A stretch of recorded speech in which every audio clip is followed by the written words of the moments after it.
Hello friends, welcome to சீக்கிரடா சமையல். இன்றைக்கி நம்மளோட சேனலில் நாம் பார்க்க போகிறது ஒரு ஆரோக்கியமான பொரியல் ரெசிபி. இது வந்துட்டு காராமணிக்காய் அல்லது தட்டைக்காய் அப்படின்னு சொல்லுவாங்களா, அதோட பொரியல் தான் நம்ம செய்ய போகிறோம். கொஞ்சம் வித்தியாசமான ஒரு சுவையில் ரொம்ப டேஸ்டியாக இருக்கும். சரி வாங்க, டிலே பண்ணாமல் வீடியோக்குள்ளே போயிடலாம். இதுதான் வந்து காராமணிக்காய் இல்லை தட்டைக்காயின்னு சொல்லுவாங்க.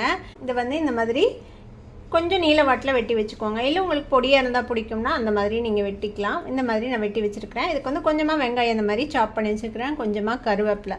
ஒரு மிக்ஸி ஜார் எடுத்துக்கோங்க. இதில் வந்துட்டு ஒரு 5-6 பல் பூண்டு, பெரிய பல்லாக இருந்தால் 5-6 பல் போட்டால் போதும். இது குட்டி குட்டியாக இருக்குது, அதனால ஒரு 10 பல் எடுத்து வச்சுருக்கிறேன். 1 டீஸ்பூன் சீரகம், ஒரு 2 வரமிளகா இப்படி வந்து போட்டு ஃபஸ்ட்டு ஒரு ஓட்டி கோர்ஸாக கிரைண்ட் பண்ணிட்டு வந்துடலாம்.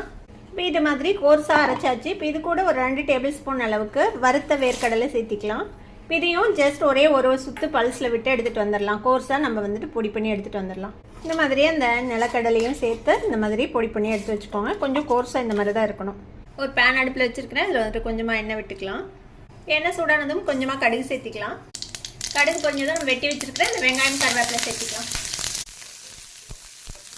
வெங்காயம் லேசாக வதங்கினதும் நம்ம வெட்டி வச்சுருக்கிற இந்த காராமணிக்காயை போட்டுக்கலாம்.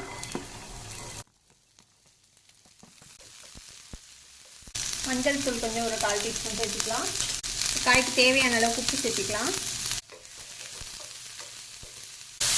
ஒரு நிமிஷம் இந்த மாதிரி எண்ணெயிலேயே வதக்கி விட்டு நம்ம தண்ணி தெளிச்சுட்டு போகிறோம். இதில் ஒரு 1/4 கப் அளவுக்கு தண்ணி ஊற்றிக்கலாம். காய் சீக்கிரமே வெந்துடும். ஒரு 5 நிமிஷம் ஆகும் இது வேகிறதுக்கு. இதை மூடி போட்டு நம்ம வந்துட்டு இதுக்கிட்டே வேக விடலாம். ஒரு 5 நிமிஷம் இதுக்கிட்டே வேகட்டும் ஒரு மீடியம் ஃப்ளேமில். ஒரு 5 நிமிஷம் ஆச்சு. ஓப்பன் பண்ணி பார்ப்போம்.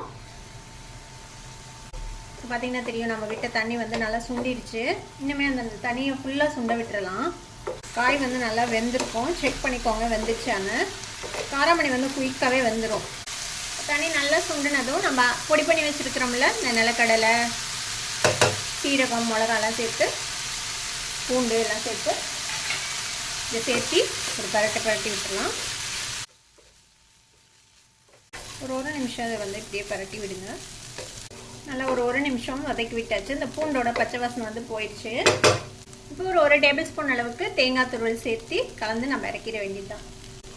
இதையும் சேர்த்து மிக்ஸ் பண்ணி அடுப்பை ஆஃப் பண்ணிடலாம். அவ்வளோதான், நம்மளோட அருமையான ஒரு காராமணி பொரியல் வித்தியாசமான ஒரு சுவையில் ரெடி ஆகிடுச்சு. நம்ம அடுப்பை ஆஃப் பண்ணிடலாம். செம்ம டேஸ்டியான ஒரு தட்டைக்காய் பொரியல் இப்போ ரெடி ஆகிடுச்சு பாருங்கள். கண்டிப்பாக உங்கள் எல்லாத்துக்குமே பிடிக்கும். இதை வந்துட்டு நீங்கள் சாதத்தோடு வச்சு சாப்பிட்லாம். பருப்பு சாதம், ரசம் சாதம், தயிர் சாதம் கூட வச்சு சாப்பிட்லாம். கண்டிப்பாக ட்ரை பண்ணி பாருங்கள். ட்ரை பண்ணி பார்த்துட்டு எப்படி இருந்தது அப்படின்னு எனக்கு கமெண்ட்ஸில் ஃபீட்பேக் கொடுங்க. இந்த வீடியோ உங்களுக்கு பிடிச்சிருந்ததுன்னா சப்ஸ்கிரைப் பண்ணுங்கள். பக்கத்தில் இருக்கிற பெல் ஐகானை கிளிக் பண்ணுங்கள். அப்போ தான் ஃபியூச்சர் நோட்டிஃபிகேஷன்ஸ் உங்களுக்கு உடனே வந்து சேரும். லைக் பண்ணுங்கள், ஷேர் பண்ணுங்கள். தேங்க்யூ ஃபார் வாட்சிங் this video viewers. Bye bye.